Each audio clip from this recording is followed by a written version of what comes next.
our guest. Today, distinguished ladies and gentlemen, a man of impeccable character, a man who has seen it all, is here to tell us something very fantastic. I'm not going to tell you the topic yet, and I'm sure he will do justice to that. But please, in the usual Ikeja manner, I want us to give a round of applause as I welcome Aare Akinboro SAN to the podium.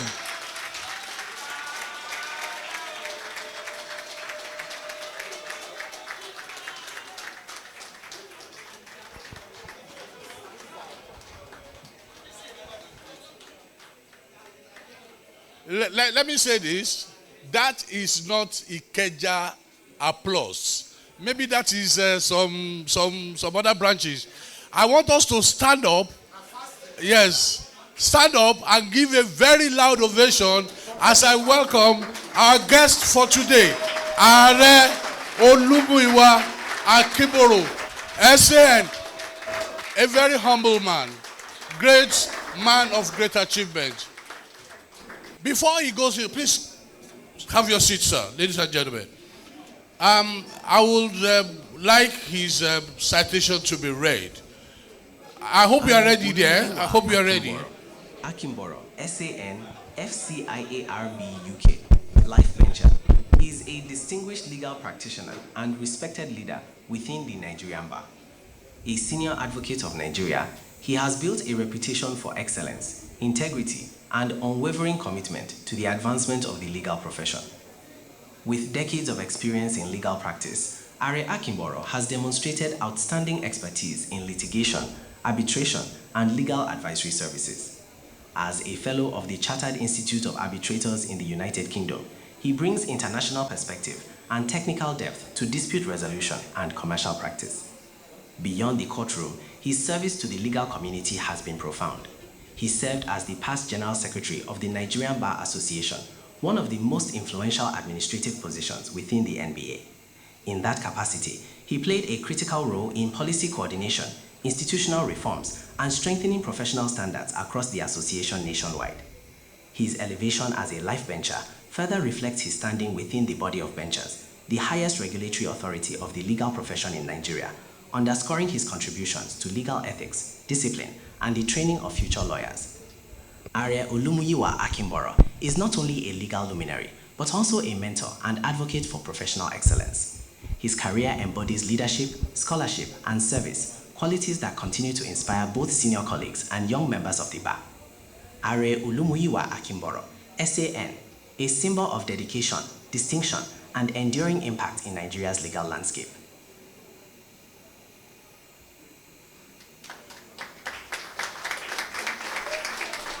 Thank you. Thank you. Distinguished ladies and gentlemen, your guests, I will implore you, as usual, to sit back and listen carefully. Where there's need for you to take note, do so. It can only be to the benefit of everybody. Thank you so much. You're welcome, sir.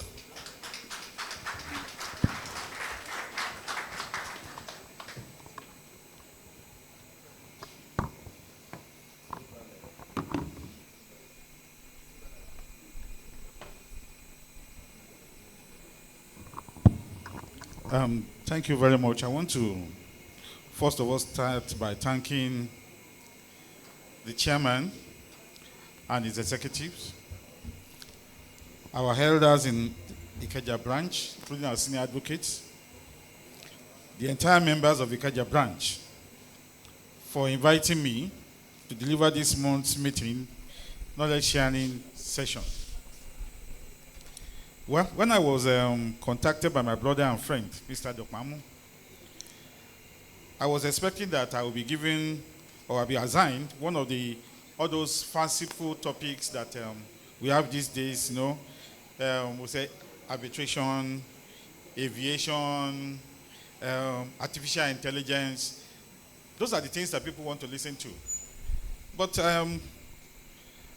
when I got the topic, I was shocked. But I was shocked, but I was not surprised.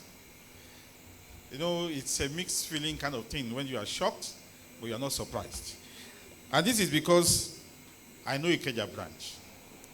And Ikeja branch, there is no mistake that the name Tiger Branch was adopted. It's adopted for Ikeja branch.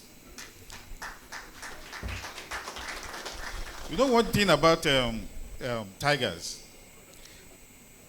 Apart from the beauty, they are very different in structure. If you look at other cat family, if you look at tigers, they are different. And so when Ikeja called me and they gave me this topic, I know that it is because it's the tiger branch, because tigers don't follow the crowd. You see, almost all the cat family, they hunt in groups, but tigers hunt alone, so they don't care. Whether they are alone or they are with groups, whatever they want to achieve, they achieve it. Tigers, you don't eat leftovers, you dictate the pace. And it's a symbol of strength and character, and I congratulate you all.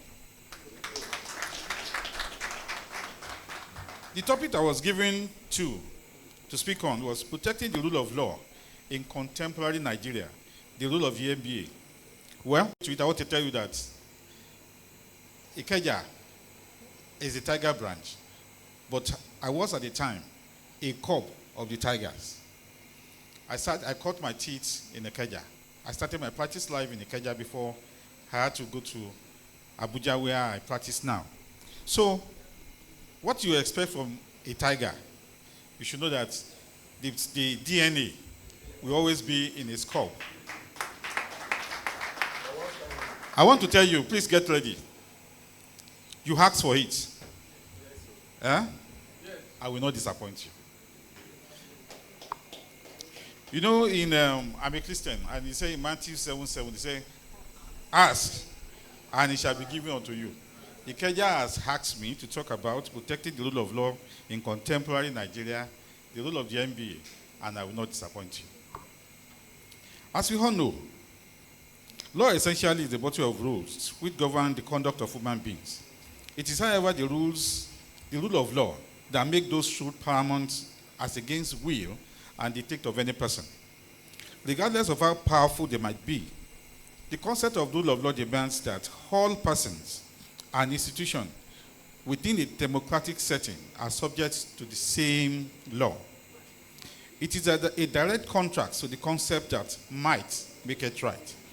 Therefore, every action under the reign of rule of law must be justified by law. Inherently under the rule of law, there are some essentials, and one of them is that no man is above the law. This connotes equality of all citizens before the law. It implies that both the governor and the governed are equal before the law, and that no person should be given more advantage than the other. According to Daisy, and I quote, equality before the law, or the equal subjectation of all classes to the ordinary law of the land, administered by the ordinary law courts. The rule of law, in this sense, excludes the idea of any exemption of officials or others from the duty of obedience to the law, which governs other citizens from jurisdiction of ordinary tribunal. Close quote. It is in this light that Lord Denning, our popular Lord Denning, master of the rules then, in the case of Courier for Association Posts office workers, stated, to every subject in this land, no matter how powerful. I will use Thomas Fuller's word over 300 years ago. Be you so high, the law is above you. Secondly, one of the essentials also is that the law must be applied equally and fairly to all. This connotes that no one is exempted from the application of the general law of the society. This concept of the rule of law concerns the sanctity of the right of individual and the protection of such rights against any person or group of persons who infringes upon them without acting, whether acting in the exercise of power of government or as an individual. According to John Locke, I quote, freedom of men under government is to have a standing rule to live by, common to everybody, and that society are made by the legislative power created in it, and not to be subject to the inconstant, unknown, or arbitrary will of another man. Another part of the concept is that justice is not arbitrary. Justice should not be selective, inconsistent, or according to the dictates of any man or official. Rather, the justice must be according to law, which is constant and known to all. And in CJ, in the case of Walter Yates and Company Property Limited for the Vegetable Seeds Community, citation cited, says, and I quote, "It is not the English view of law that what is officially done is law. On the contrary, the principle of English law is that what is done officially must be done in accordance with the law." Close quote. Rule of law in Nigeria was expressly enshrined by the 1999 Constitution as amended, which provides in Section 1 thereof that the Constitution shall be supreme and its power abiding on all authorities and individuals within Nigeria.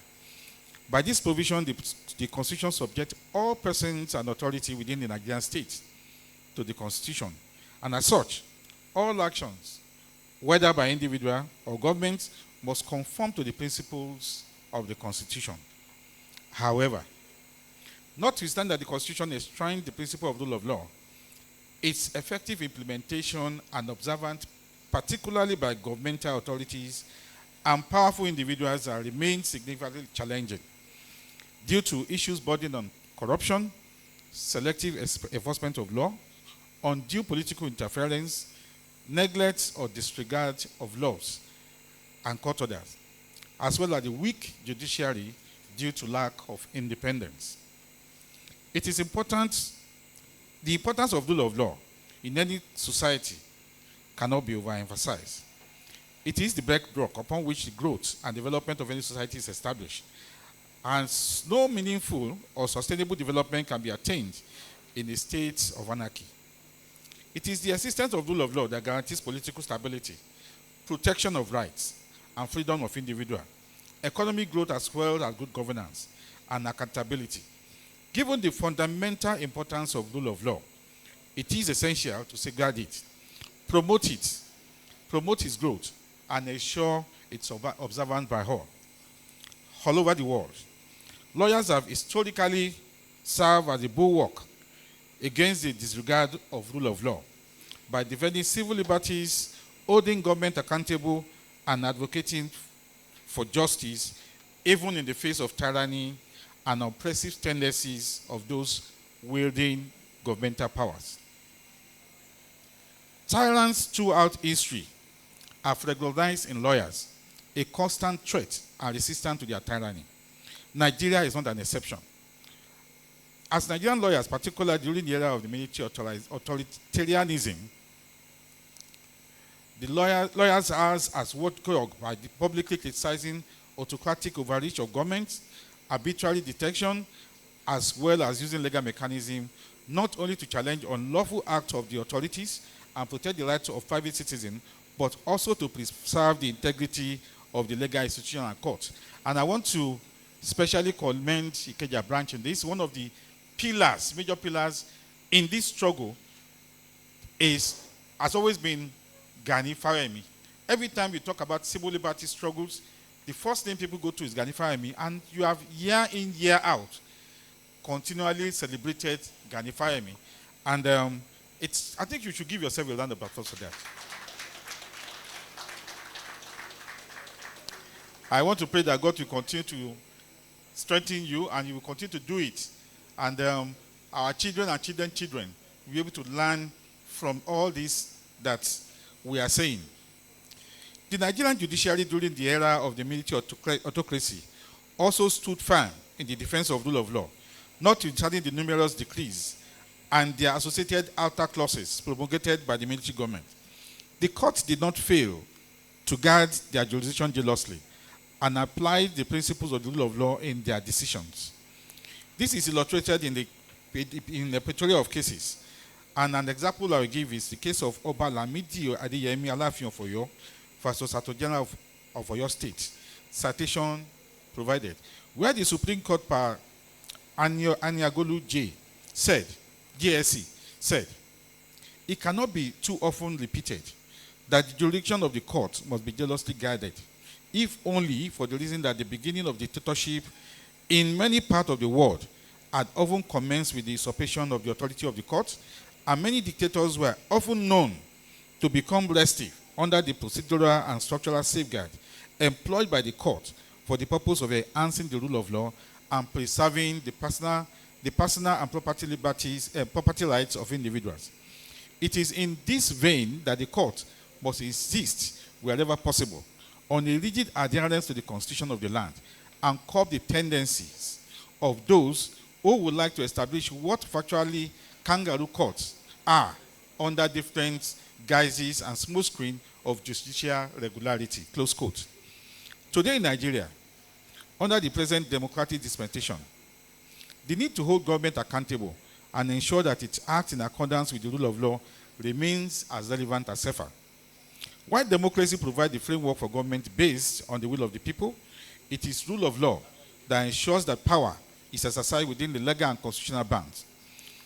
We still have instances of executive overreach and violation of the Constitution, disobedience to court orders, abuse of power, and discretion of the integrity of the and desecration of the integrity of the legal institution. To ensure accountability in governance, ensure transparency, curb corruption, and promote a just and equitable society, the legal profession in Nigeria and the judiciary have a vital role to play. And this can be seen in the manner that society look up to lawyers and the bar when there is an appearance of violation of the rule of law. The public will always ask, what has NBA done? The expectation of the public of the bar is not misplaced. Indeed, the motto of the Nigerian Bar Association is promotion of the rule of law. However, the question remains, to what extent has the Nigerian Bar Association lived up to its own motto and the just expectation of the society? How conscious is the bar of this responsibility that it holds itself, its members, and the society? It would appear that the bar's consciousness to promoting the rule of law appears to be taking a back seat. And it is not surprising. I say so because it is ironical that while the motto of the NBA, as stated in its logo, is promoting the rule of law, the Constitution of the Nigerian Bar Association failed to accord a place of primary and priority to the same motto, as it was relegated and only mentioned as number 11 in the association's aim and objective as enumerated under Section 3 of the NBA Constitution. Now, I want to talk about this NBA Constitution. I don't know how many of us have seen the NBA Constitution. I think it's a document of about 140 pages. But if you look at the NBA Constitution, 80% of it talks about politics. It's only about election, procedural election, procedural MBA, ACMBA. To me, when I look at it, it looks more like an electoral act to me than a constitution. You can take it and look at it yourself. So those are part of the things that we're talking about. We are more interested in politics than in running a bar association. And that is one of the major problems that we have. Little wonder that the bar has consistently failed to hold power to account, even in the face of a constitutional act by those in position of authority. The bar has neglected its leading role in championing the common aspiration of the Nigerian people, whether in ensuring that the right legislation that positively impact the lives of the citizenry are passed, or in taking practical steps beyond mere rhetorics towards resisting oppressive action and policies of government. In simple terms, the bar seems to have relinquished its coveted position as the watchdog and the gadfly that ensures that persons and authorities are alive to the dictates of the rule of law, independence of the judiciary, and the rule of the NBA. In a constitutional democracy such as ours, The judiciary occupies a vocal position as it serves as the guardian of the Constitution and a check on the other branches of government, curtailing all forms of excesses and abuse of power by the executive, as well as curbing legislative acts that are unconstitutional. Therefore, the place of the judiciary is very crucial to the maintenance of a civilized society governed by the rule of law. In fact, the judiciary is the last bastion of protection before anarchy, and to be able to effectively serve as a check on the other arms of government, the judiciary must be independent. It is for this reason that the Constitution established structures that will guarantee judicial independence, as can be seen in the areas of appointment and removal of judicial officers, which the 1999 Constitution carefully subject to input by the three branches of government. The National Judicial Council recommends candidates to be appointed by the President or Governor, subject to the confirmation by the Senate or House of Assembly. This is in order to eliminate arbitrariness and appointment based on whims and caprices of one individual. See Section 231, 238, 250, 254, 256, etc. of the Constitution. Also, the Constitution provides a framework to shield remuneration of judicial officials from the undue external interference. Hence, Section 84 of the Constitution provides that the remuneration of judicial officers is to be determined by the National Revenue Mobilization and Fiscal Commission, and same shall be charged under the Consolidated Revenue Fund of the Federation. To further protect the judicial officer and insulate them from financial intimidation, the Constitution prohibited reduction of their salaries. The Constitution also guarantees financial autonomy to the judiciary as a way of strengthening its independence, to ensure that it's not emasculated by unduly withholding funds due to it. See Section 162, subsection 9, which provides that any amount standing to the credit of the judiciary in the Federation account shall be paid directly to the National Judicial Council for disbursement to the head of courts established for the Federation and the state. That means they have the first line charge. Despite the above provision by the Constitution to guarantee the independence of the judiciary, the executives have often proceeded to in total disregard of the rule of law to interfere with the judicial independence by refuse to give them the financial autonomy granted by the Constitution. The judiciary in most states of the Federation go cap in hand to beg executive for what ought to be their entitlement under the Constitution. Also, in some cases, the executive has acted in reckless abuse of power to remove judicial officers at will without recourse to due process of law. The judiciary has remained at the receiving end of the executive, yet it is only to be seen and not to be heard. What then is the role of the NBA in the face of interference with judicial independence by the executives? As I have noted earlier, NBA has consistently failed in its obligation as a watchdog to ensure due regard to the rule of law. The NBA has not been able to take steps beyond mere rhetorics towards holding government to account. In the recent past, we watch as though we were helpless, as a former Chief Justice of Nigeria was removed from office without due process of law. Same has been repeated in some state of the Federation without any practical or genuine challenge by the NBA. Indeed, the bench cannot speak for itself, but the bar, as the other parts of the judiciary, has the responsibility to speak up and indeed take action that will truly reverberate to challenge any form of assault by the executive against the judiciary. The bar must realize that it is an active stakeholder in the justice sector. It has no choice than to protect it at all times. I see the bar and the bench as two sides of a coin. Whatever affects one will definitely impact on the other. There is therefore the need for mutual collaboration between the bar and the bench. And in the effort to assert the independence of the judiciary, I dare say that the bar must lead the charge if it is truly committed to promoting the rule of law. It is for the above reason, that it is sad and disheartening to see that the bar that ought to protect the institution of the judiciary turns around to tear it down by making unguarded and incidentally remark about the judiciary.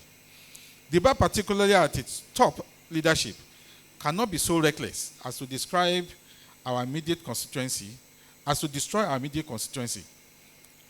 where we as legal practitioners earn our livelihood. When I see the bar, particularly at the top leadership, attempt to portray the judiciary as corrupt and bribe takers just for the applause of the public, I marvel at such level of demarketing of our profession. Indeed, we by ourselves tell the public that justice for the highest bidder. How then can they have the faith to approach the court? And if they do not approach the court, how can we lawyers even earn our livelihood? How does one cut his nose in order to spite his face? The questions are headless. While I agree that there are some bad eggs within the judiciary, I believe that it is not a wise thing to paint an entire institution with a brush, and this will negatively impact the morale and resolve of those jurists who are committed to their judicial oaths and the principles of integrity. I also note that in most cases, this public labeling of judiciary as corrupt end up as wide or unsubstantiated allegation without more. I'm of the view that instead of the bar making such unwarranted public claims of corruption against the issue of the judiciary, which end up to be demarketing our profession and leaves the judiciary more weakened, it should rather match its word with action by initiating due disciplinary procedure against specific corrupt judicial officers by sending petition to the NJC to make examples of those corrupt judicial officers. There is no doubt that such petition from MBA will not be treated with levity. The bar must therefore understand that it is a crucial stakeholder in the judiciary and refrain from engaging in actions that are capable of weakening the judiciary. We must understand that the key element of rule of law is independence of the judiciary. And we have a responsibility to ensure that the executive and the legislature adhere strictly to these key principles as enshrined in our Constitution. How can the bar play its role in promoting the rule of law effectively? On that, I have this to say. Everything rises and falls on leadership. It is leadership that gives direction, focus, and momentum to the objectives and aspirations of a group or a people. In the same manner, it is the leadership of the Nigerian Bar Association that must drive the bar's responsibility to hold authorities to account. It is for this reason that the character, capacity, experience, competence of persons who aspire to the leadership of the bar is very consequential to how vibrant and responsible the bar becomes to its aim and objective, particularly as it relates to the promotion of the rule of law. The leadership of the bar must understand that the bar must be independent of the influence of those it has responsibility to checkmate their excesses. When the bar goes cap in hand, begging for patronage from the same people it ought to hold accountable, it is bound to lose its voice. I dare to say that that in most cases, when the leadership of the bar embark on such rent-seeking, it is always for personal pecuniary gains and never the interest of the bar. And this, I will tell you, the interest of the bar is simple. Promotion of the rule of law. That is our motto. So when you go rent-seeking, you go and see this one to give you this one, to give you that one. Definitely you are not doing it to promote the rule of law. You are doing it to promote your pocket. So if we want to uphold the rule of law, we are talking about rule of law. We want the bar to be strong. We want to be able to speak truth to power. We need to control ourselves. We need to, first of all, every time we tend to see the wrongs that other people are doing, but we always forget to internalize those criticisms and ask ourselves, what are we doing the same or even worse than the other people? It is to cure this mischief and maintain bar independence that the NBA Constitution demands that national officers of the association, particularly the president and general secretary, must be persons of proven integrity, administrative skill and experience, and with demonstrable capacity to serve without expecting or having consideration for pecuniary reward or remuneration. See Section 9, Subsection 3F of the NBA Constitution 2015 as amended. The NBA Constitution further in Section 9, Subsection 3G thereof prohibit national officers from soliciting for government appointment, even when such appointment is offered gratuitously to a national officer. The Constitution demands that the same must be declined. I quickly heard that if the bar must maintain its independence so as not to lose its voice, then the leadership must decline not only government appointment, but any kind of patronage or gift that has an appearance of impropriety and or capable of compromising or causing conflict of interest. We must avoid eating the porridge that will cost us our birthright, like the biblical Esau. Recently, I know it has been trading. I know it has been on the social media we heard about an event that happened, and where senior advocates of Nigeria, I'm a student of literature. I miss my friend Fusika. We did the levels together in Northcast. Oh, he's here. In the class of literature, when we were reading, Animal Farm. They told us about the pigs. The pigs are the people that are doing the brain work. So they are the ones that they serve the milk. So just like that, when we went to a NEC meeting, we the SANs are the pigs that are doing the brain work in the animal farm. According to them, we are gifted $2,000. As what, I don't know. But recently we heard about the gift of $2,000 to senior advocates of Nigeria who attended NEC meeting in Maiduguri.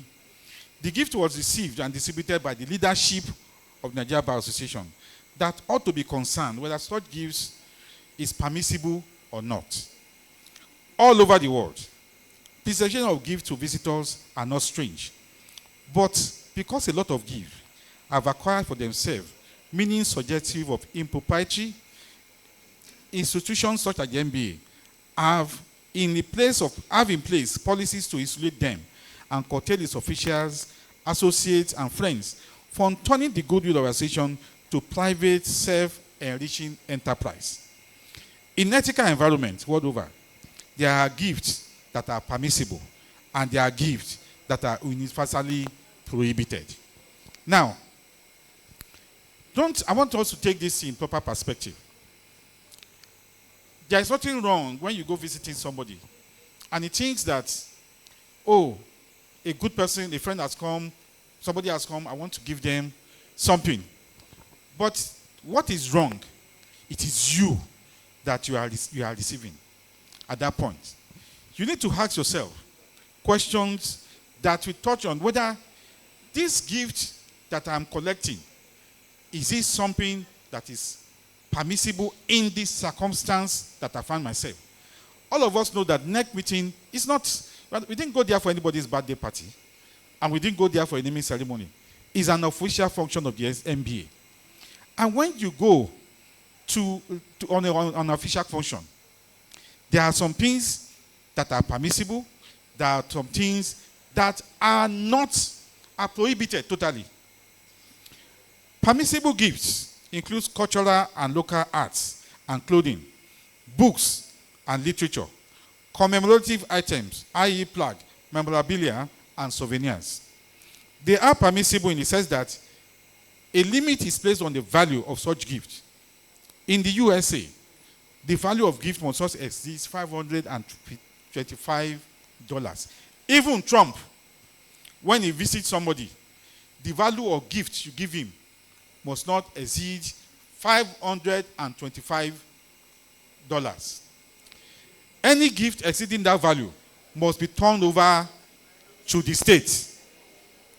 In respect of gift from please listen.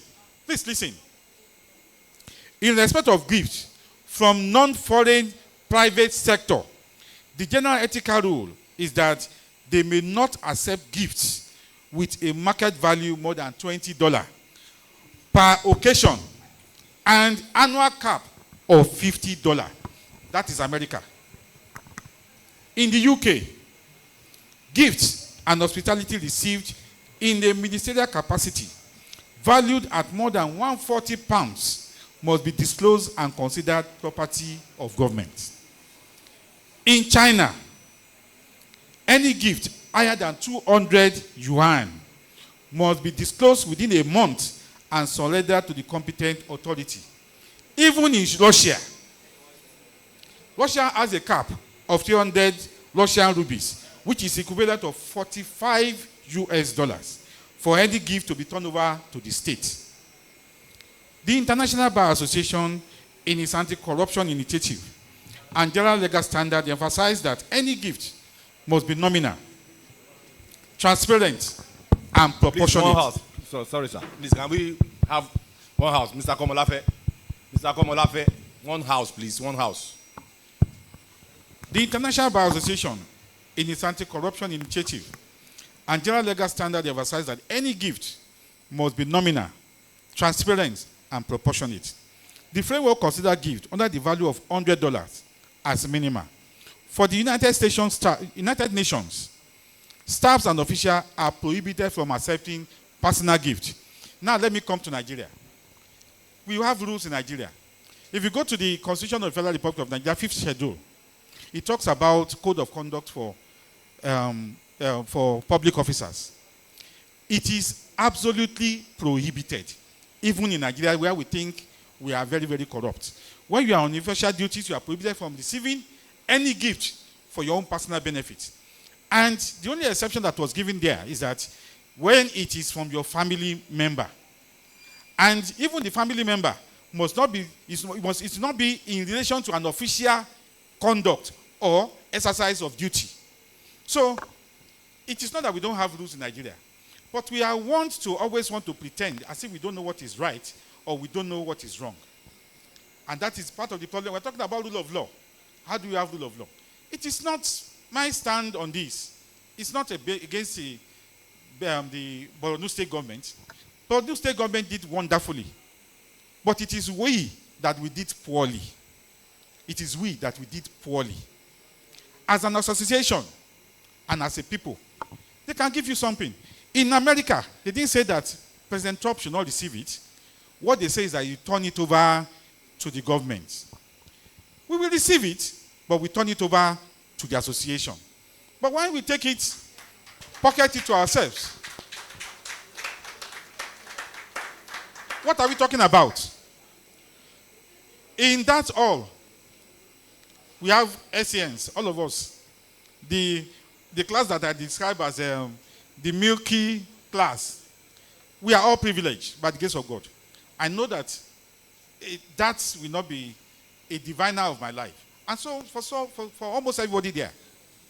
But they didn't see what we are talking about that is bringing our association down. We are refusing to see it because every time we make the mistake that we put the wrong peg in the wrong hole or the wrong peg in the right hole. We always make that mistake. To further bring it home, paragraph 6 of the I've talked about it. In all jurisdictions and organizations, cash gifts are prohibited. Why I have given you threshold? They talk about souvenirs. Even the souvenir, if they give you souvenir, the value must be within that threshold before you can keep it. Cash is prohibited anywhere in the world. There's nowhere in the world where you go on official function and you are giving cash and you collect it and you keep it and you are proud of it.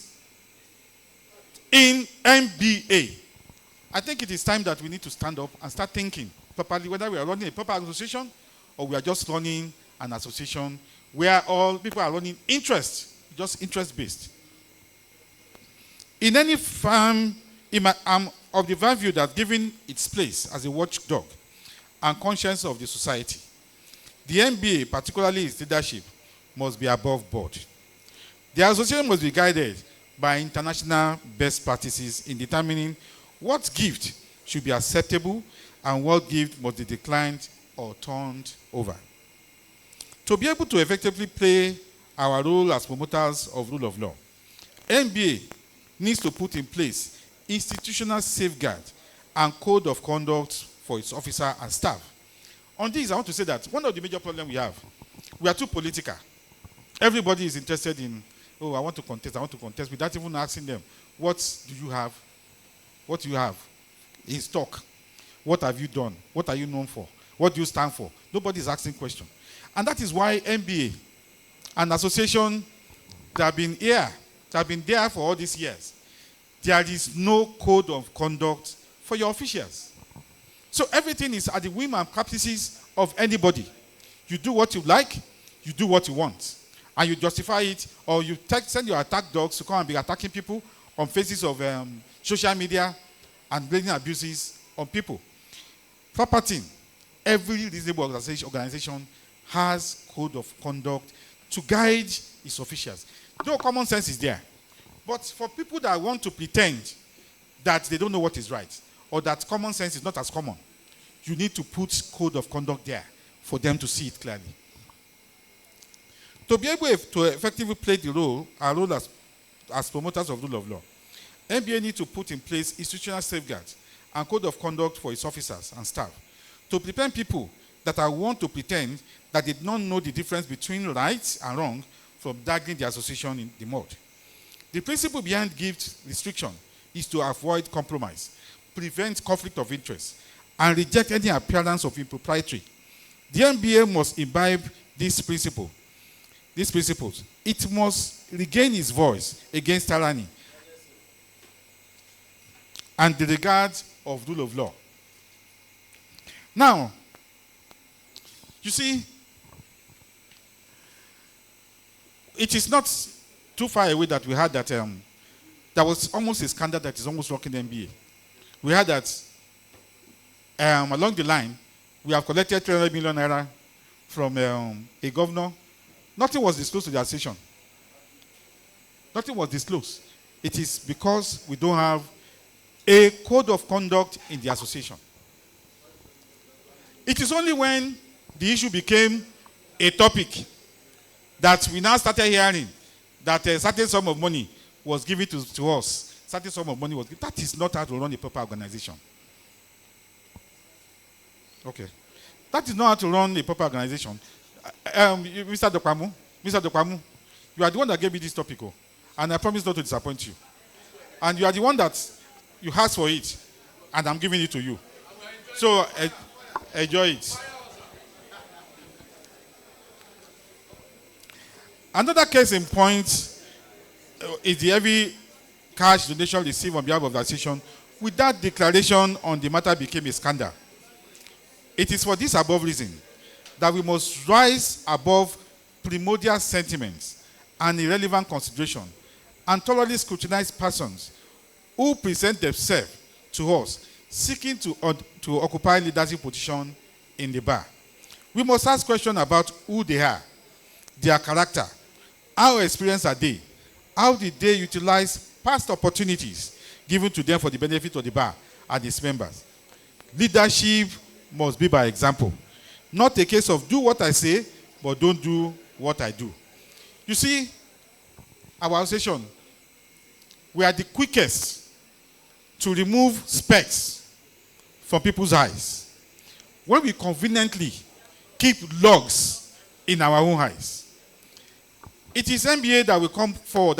If you hear that one policeman collect bribe of 5,000 naira, we will say, kill him, kill him, kill him, kill him. We are the word that we say, they are corrupt, police is corrupt. And what are we? If we sit down to ask ourselves as an association. So leadership, when you talk about leadership is not rhetorics. Do what I say. You must live it. They must see it in you. You must lead by example. And that is when you have the right, the moral right, to criticize another person. It's not just for the show or television that you appear on TV and just be standing and be talking from here to here. And when you yourself, in fact, when you are making that accusation, your pocket is filled with dollars that you collected. You don't have that right.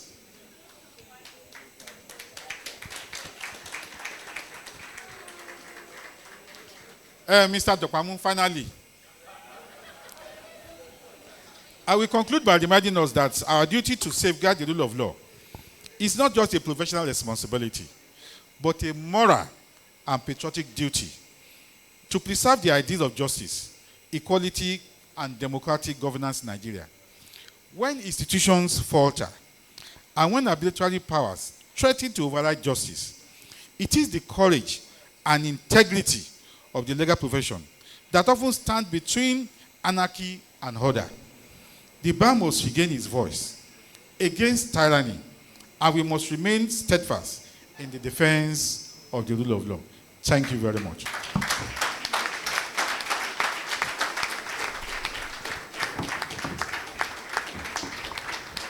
Wow. Dogo. Please, once again, let's give Aare Akinboro SAN another round of applause. Thank you. You will all agree with me that he did good justice to the topic. We are not disappointed, sir. You did very well. But before you go, I'm sure we have one or two questions. I would like to call 2 or 3 people, the first 3 people to answer. Chibuzo, I will not call you because you support that team. Okay, I will take Chika first. I will take you second. Lade Silk, I have no choice but to take you as well. And I think I have Mr. Adebayo there. So we have 4 people. So I'll start with Chika.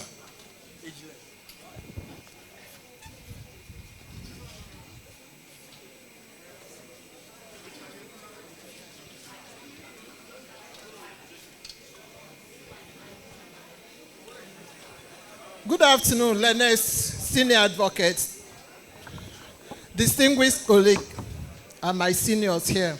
Mine is not a question, but I want to correct a little impression. No, you can't correct, you can't do point of my in-law. No, it's part of what we are saying. Yeah. I have...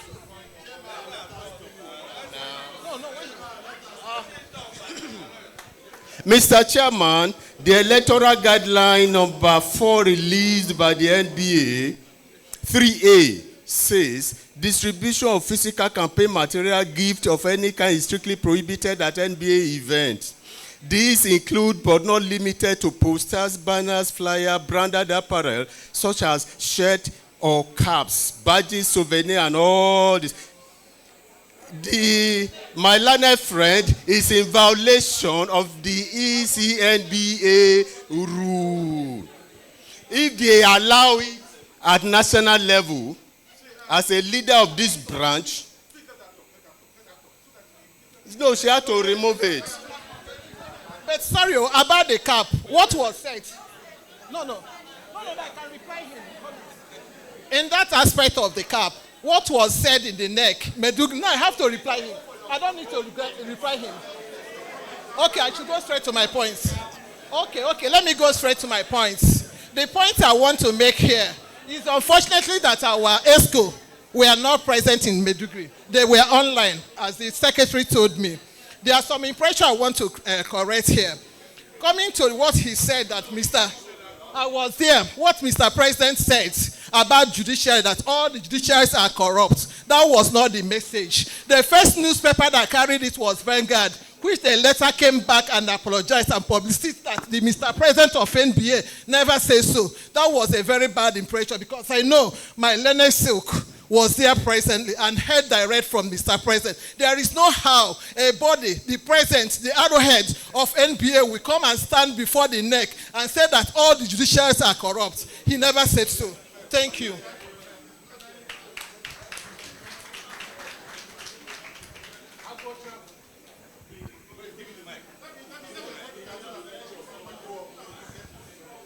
You want to rest? Take it.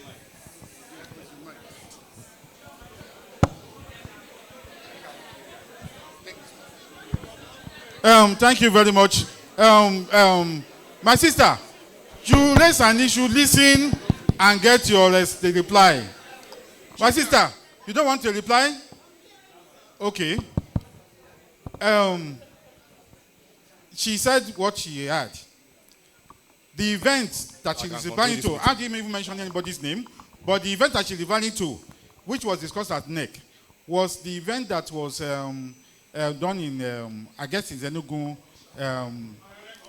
When the pilots were having their, I don't know, I don't want to go into that. Everybody has the right to do whatever they want to do.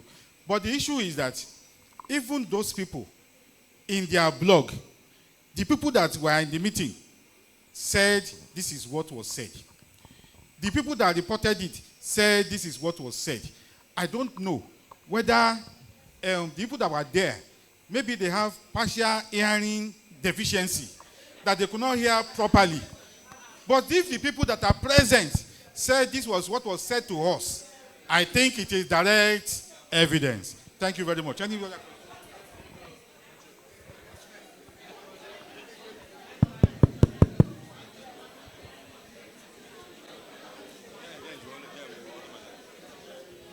Thank you.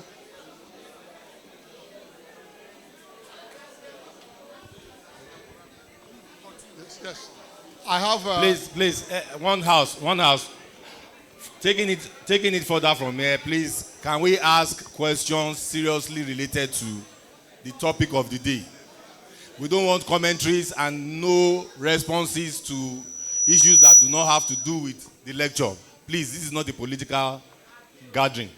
Thank you very much, Mr. Chairman. Mr. Distinguished Lecturer, sir, in the course of your lecture, you mentioned something that happened in NEC. This is Ikeja, the Tiger branch. This is not politics. Ikeja is not afraid of calling out people for wrongdoings at the risk of opening healed wounds. No, the danger with that is that if you want to report what happened in NEC. No, I'm coming. This branch, 2 chairmen of this branch faced trial over financial issues. So nobody else should expect a lower degree of accountability from the Ikeja branch. So when we say certain things, we remove politics out of it. Now, sir, you said $2,000 was distributed to senior advocates. I have 2 questions who are present there. How did you come about this information? Did you receive the $2,000? If you did, what happened to your own? Because we must hold ourselves at the accountability before you talk to others. Thank you.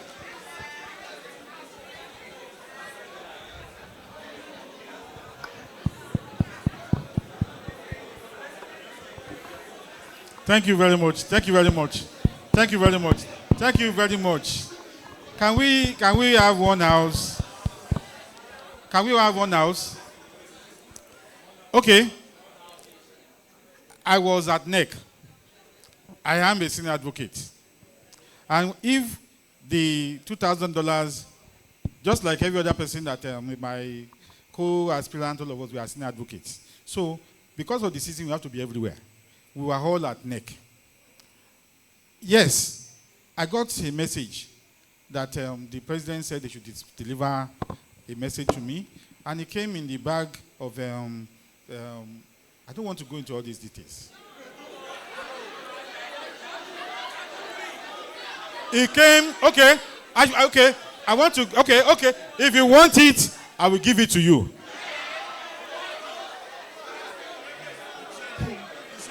No, I will talk. Yes, it came in the bag with the inscription Government House, Borno State. It has clothes inside, cap, and it has $2,000 inside. What did I do? When I got this, I was shocked because, you see, some of the people that are making noise. Excuse me, can you let me land? Some of you that are excited by this, fortunately or unfortunately, I've been on neck for at least 20 years of my life, and I've never seen anything like that happen in my own experience in neck. And I know that people here that are elders that will tell you that. I've never seen it for once. So when I got it, the proper thing I did was I made a call. And I called the president. And he confirmed to me that the money was from Borno State government. I dare him to say it is no. That is a no. It confirmed to me. And what did I do? When I got to Abuja, the first thing I did, one, I wrote a letter.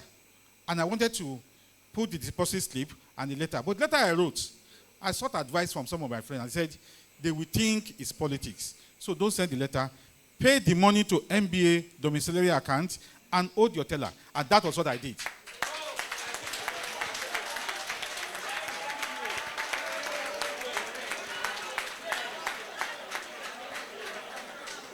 I paid the money. I had my teller kept.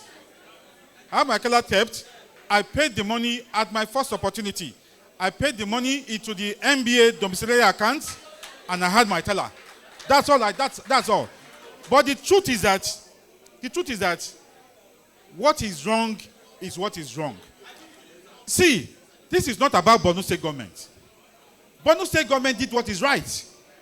If people come to my house, I can try to cut my head and give to them out of hospitality. But it is that visitor that must come with his senses and his conscience to know what is permissible and what is prohibited. It is not everything that they give you must take. It's not every food you must eat. It goes to the quality of personality you are. And that is what we are talking about. So that is it. Any other question?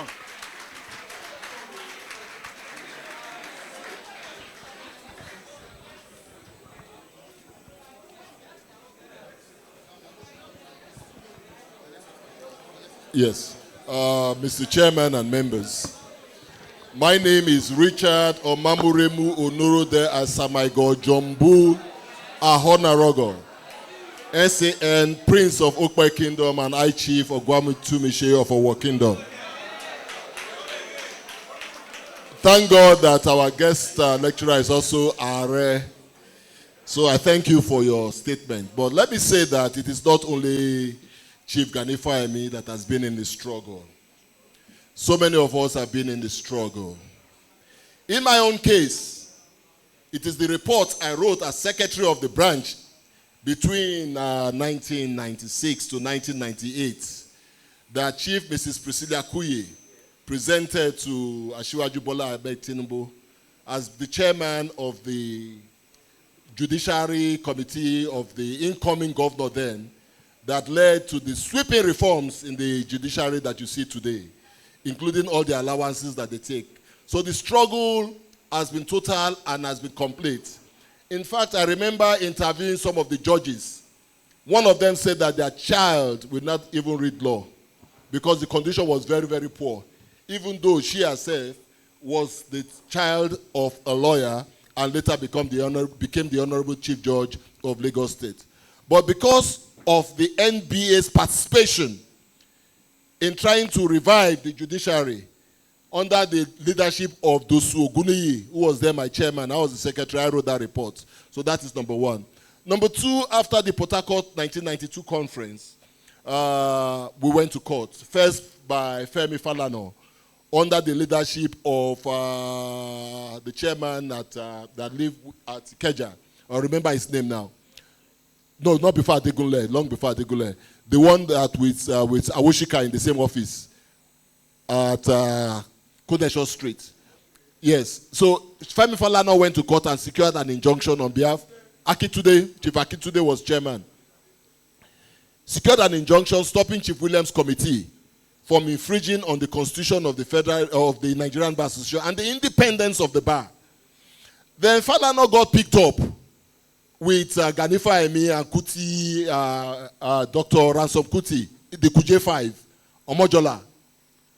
Then I went to court in the case of Aare Akinboro versus F.R. Williams. If you Google it says the rebate of the Nigerian Bar Association, the 1992 Port Harcourt crisis. Google it. You will see my thesis on it. So we went to court challenging Chief Williams, interfering with the affairs of the Nigerian Bar Association. Honorable Justice Caroline Olufawo heard me. It started as Chief Richard Akinboro, I'm sorry, sir, against F.R. Williams and others. After that, 100 other lawyers joined as co-plaintiffs in that matter. And eventually, Chief Williams saw the beauty in what we were doing and recounted and left the case and invited us. And Chief Williams was the only person that gave us 500,000 naira to organize the 1998 Abuja conference where the Nigerian Bar Association came back. So we have been challenging the rule of law and where it has been infringed upon. And let me go further, sir, to say that having brought back the NBA in 1998 and Okpoko won, after that OCJ Okocha, then came after that Bayo Ojo and JB Daudu. What do you say? No, the election that Bayo Ojo won. What I'm saying, the election that Bayo Ojo won was against JB Daudu. Now, after won the election, Bayo Ojo accepted the appointment as the Honorable the Attorney General. How many lawyers resigned from the NBA? I was the only one. I resigned in protest in 2004 from all my offices in the Nigerian Bar Association, member of the International Bar. In fact, I was one of the highest ranking members of the International Bar Association. I was the chairman of the Human Rights Committee of the International Bar Association for 4 years. I was the vice chairman of the Access to Justice Committee. I was on the council. I resigned all those appointments because I refused to attend NBA. I could not be attending International Bar Association and not report to an NBA, so I resigned. After I resigned, Chief Ganifa Emi also resigned. So I think people should live by their conviction. I'm happy that you have said you will live by your conviction, and I hope you will not fall into the errors of the past. Thank you, and God bless you. Thank you. Senior Advocate. If I cannot call Aare Akinboro, at least I can call John Boo. Yes, part of what you have reported is also reported in the Nation Online of June 8, 2023. And then Mr. Wemogun, the Senior Advocate, also captured extensively on page 110. And I was very proud of you when I read it. Yes, sir. So, I don't know whether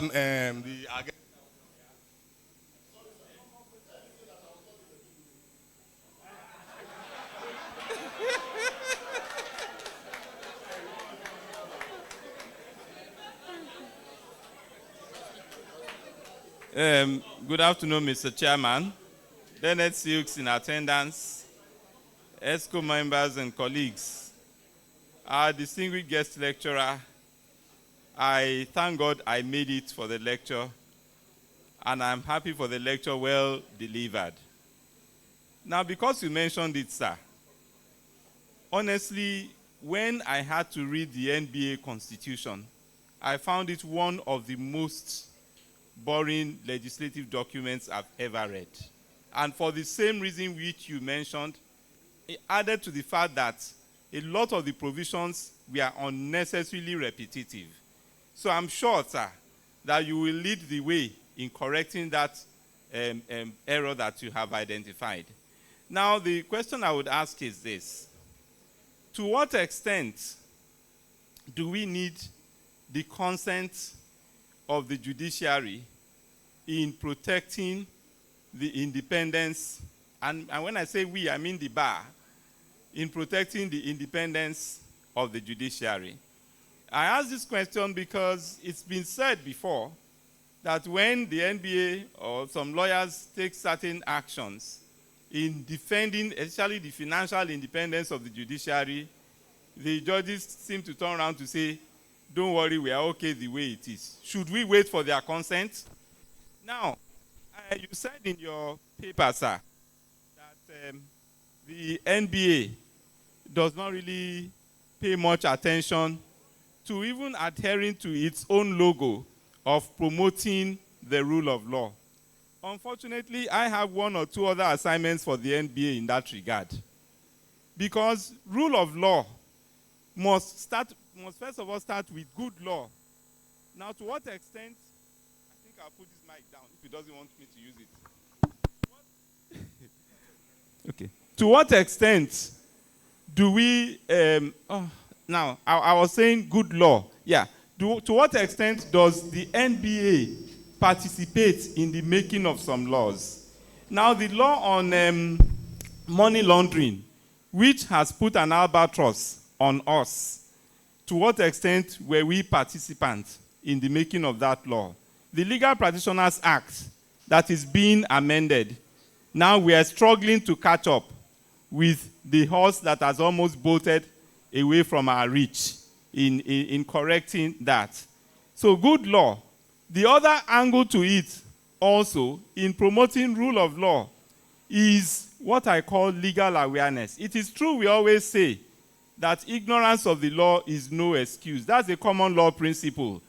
But in a society where we have a high ratio of illiteracy, I think the NBA should take it up as an added responsibility of creating a project that we shall call NBA Action for Legal Awareness, in which, in fact, I know NBA has members from virtually every ethnic group.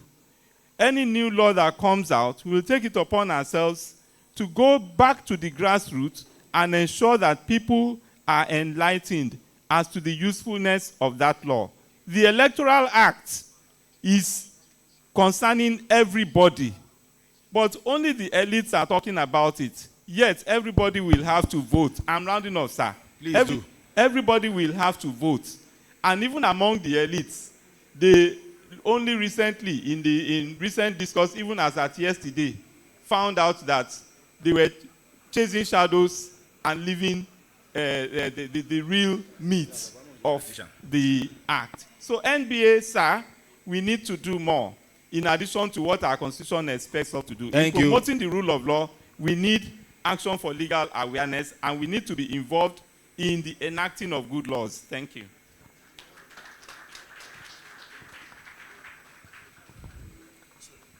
Before the learners will answer these questions, I'm sorry, there won't be further questions after this last one. I'm sorry.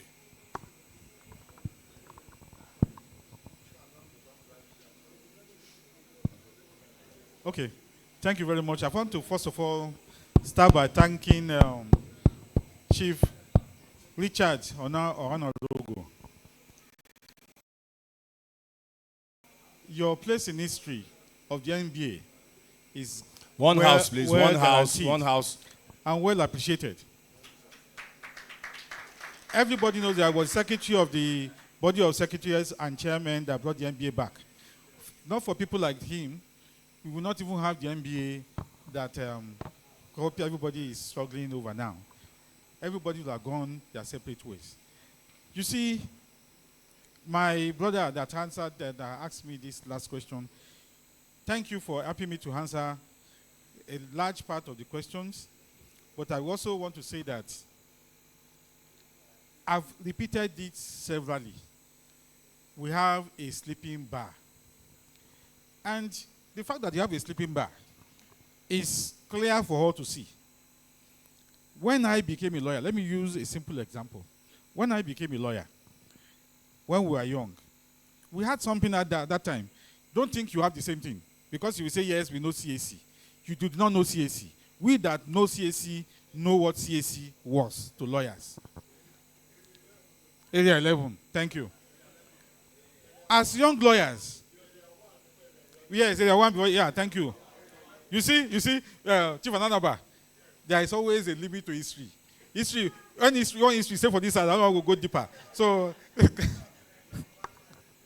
no, area 11 was after area 1. It's actually, Yes. For area 11 was after area 1. Area 1 was their place before they now moved to their permanent site. You know that some of us, that maybe, privileged ones like you will not know. We know.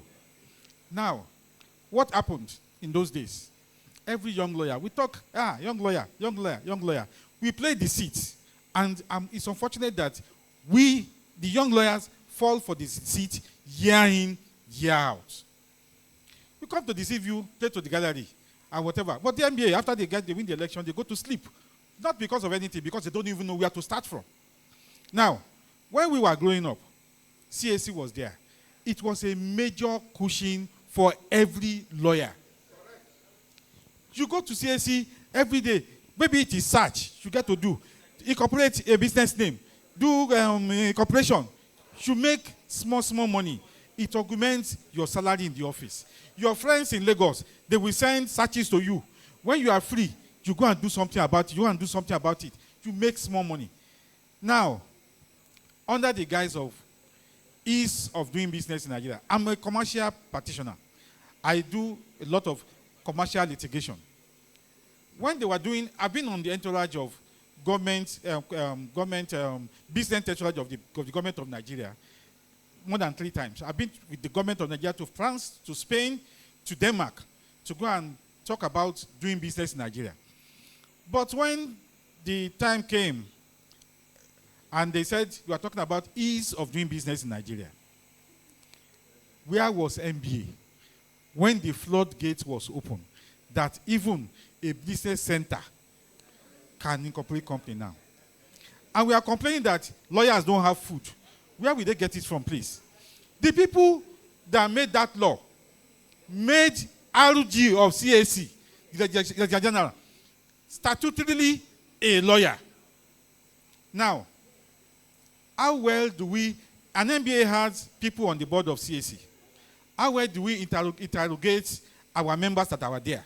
When they are making all those plans to open the floodgates, those days, we used to have accreditation. You can't go to CAC if you don't have accreditation.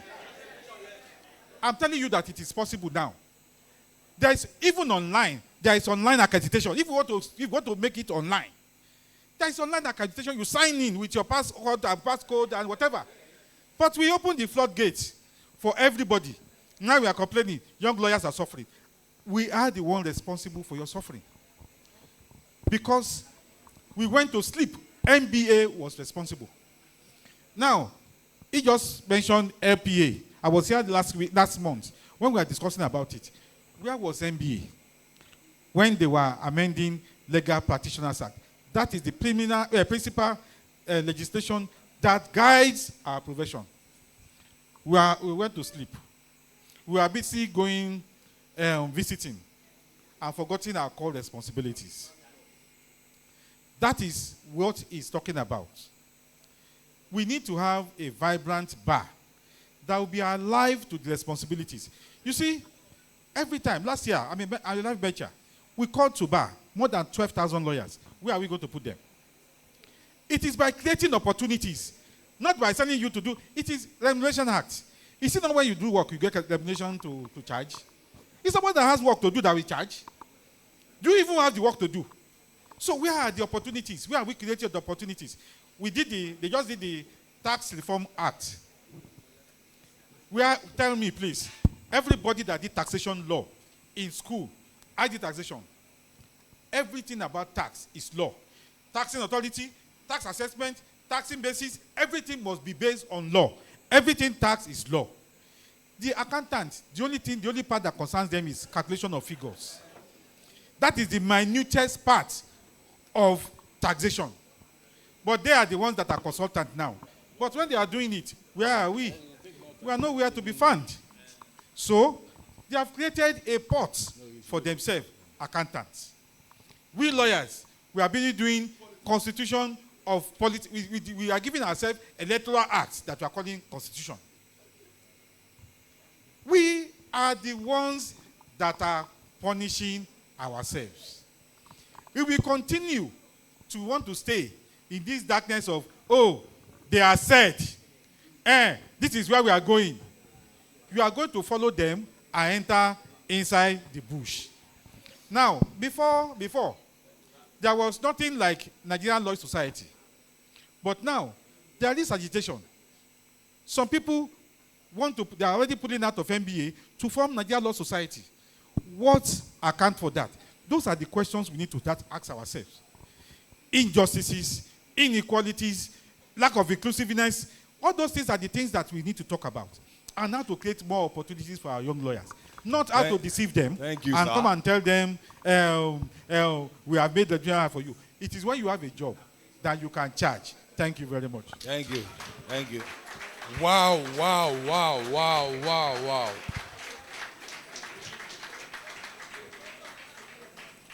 Aare SAN, on behalf of my committee, the Professional Development Committee, and of course on behalf of the chairman of the branch and his executive, we want to say big thank you to you. As usual, we have a token to show little. This time it's not $2,000, I can assure you. And I think it's, the token is less than 5,000 naira. But it's a good appreciation. So I have the chairman here, and he will make the presentation on behalf of the NBA. Thank you so much, Aare Akinboro SAN of Nigeria, for being our keynote speaker today. Gold and silver we have not. What we have, we give.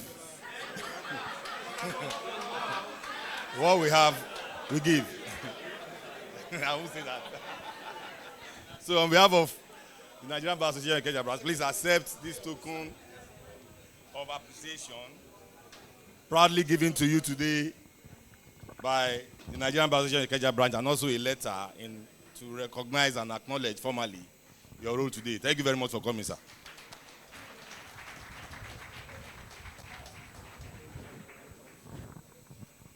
Once again, I'd like to thank you, Lane Silk, for the exposition given to the topic of today.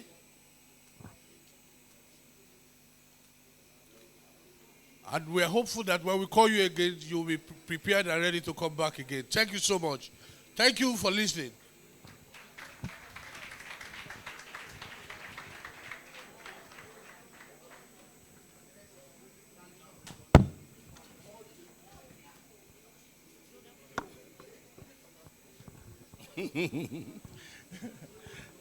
I want to quickly recognize a few senior members who are present physically here today.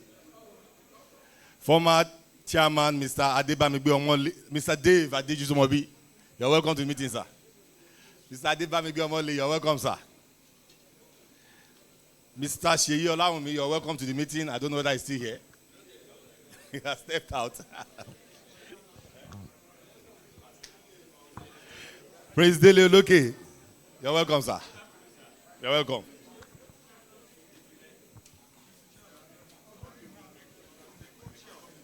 Sir?